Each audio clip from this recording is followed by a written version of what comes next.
Seth रोलिन्सले गरिसकेको छ challenge Roman रेन्जलाई अनि रोमन रेन्जले चाहिँ एक्सेप्ट गरिसकेको छ। के भयो त यो सेगमेन्टमा आउनु जानु यो सानो भिडियोमा। सबैभन्दा सुरुमा चाहिँ रोमन रेन्ज चाहिँ आउँछ जेका फाटुसँग अनि आएर चाहिँ भन्न थाल्छ एटलान्टिक सिटी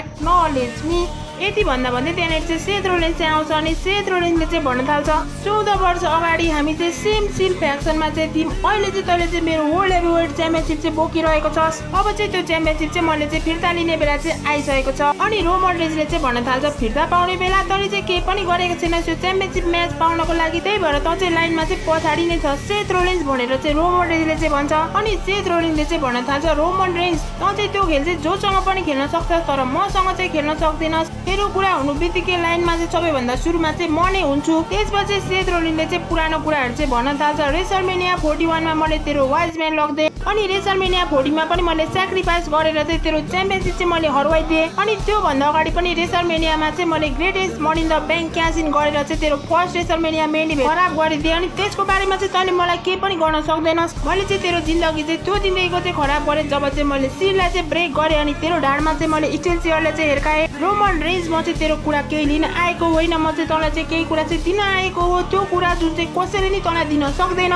तैँले चाहिँ यहाँ भएको चाहिँ सबै च्याम्पियनसिपहरू चाहिँ जितेको छस् अनि तैँले चाहिँ सबै सोहरूलाई चाहिँ मेन इभेन्ट पनि गरेको छस् अनि तैँले चाहिँ रेसलमेनियालाई चाहिँ धेरैचोटि चाहिँ मेन इभेन्ट गरेको छस् अनि तेरो यो रेसलमेनियाको मेन इभेन्ट गर्ने रेकर्डलाई चाहिँ कसैले नि तोड्न सक्दैन। तर रोमन रेन्ज तैँले चाहिँ एउटा कुरा चाहिँ गर्न सकेको छैनस्, त्यो हो तैँले चाहिँ मलाई चाहिँ आजसम्म चाहिँ हराएको छैनस्, त्यही भएर चाहिँ म चाहिँ तँलाई मौका दिन चाहन्छु, अवसर दिन चाहन्छु। यहाँनिर चाहिँ सेथ रोलिन्सले चाहिँ थोरै चाहिँ मिस्टेक चाहिँ भनेको छ प्रोमो। यहाँनिर चाहिँ सेथ रोलिन्सले चाहिँ मलाई चाहिँ च्याम्पियनसिप म्याचमा चाहिँ हराएको छैनस् भन्नुपर्ने, तर यहाँनिर मलाई हराएको छैनस् मात्रै चाहिँ भनेको छ। अनि सेथ रोलिन्सले चाहिँ भन्छ तेरो र मेरो चाहिँ यो चाहिँ अन्तिम फाइट पनि हुनसक्छ, अब चाहिँ हाम्रो चाहिँ समय चाहिँ नजिकै आइसकेको छ, हामीले पनि पुरानो जेनेरेसनको सुपरस्टारहरूलाई हटाएर चाहिँ हामीले चाहिँ यो एरा चाहिँ बनाएको हो, अब चाहिँ हामीलाई पनि हटाएर चाहिँ नयाँ जेनेरेसनको सुपरस्टारहरूले चाहिँ आफ्नो एरा चाहिँ बनाउनेवाला छ। त्यही भएर म चाहिँ फेरि पनि एकचोटि चाहिँ भन्दैछु यो चाहिँ हाम्रो चाहिँ लास्ट फाइट चाहिँ हुनसक्छ, तँ चाहिँ रिटायर भएपछि मान्छेहरूले चाहिँ one of the greatest of all टाइमको रूपले चाहिँ तँलाई चिन्नेवाला छ, नभए नम्बर 1 वाला ग्रेटेस्ट अफ अल टाइम पनि त हुन सक्छस् अनि तँ चाहिँ हल अफ फेममा इन्डक्ट पनि हुनेवाला छस् अनि हुनसक्छ तेरै लागि मात्रै भनेर चाहिँ हल अफ फेमवाला चाहिँ इन्डक्सन चाहिँ गराउन सक्छ अनि त्यहाँनिर चाहिँ केवल त मात्रै हुनेवाला छ अनि म चाहिँ तँलाई चाहिँ हल अफ फेममा चाहिँ इन्डक्ट गर्न चाहिँ त्यहाँनिर चाहिँ हुन सक्छु। त्यही भएर यदि तैँले चाहिँ यो च्यालेन्ज चाहिँ एक्सेप्ट गरिनस् भने चाहिँ तँ चाहिँ सेथ रोलिन्सको भूतबाट चाहिँ कहिले पनि बाँच्नेवाला छैनस्। ल अब भन् के भन्न चाहन्छस्? अनि रोमन रेन्जले चाहिँ भन्न थाल्छ धेरै लामो समयपछि चाहिँ मैले तेरो मुखबाट चाहिँ साँचो कुरा चाहिँ सुने सानो भाइ,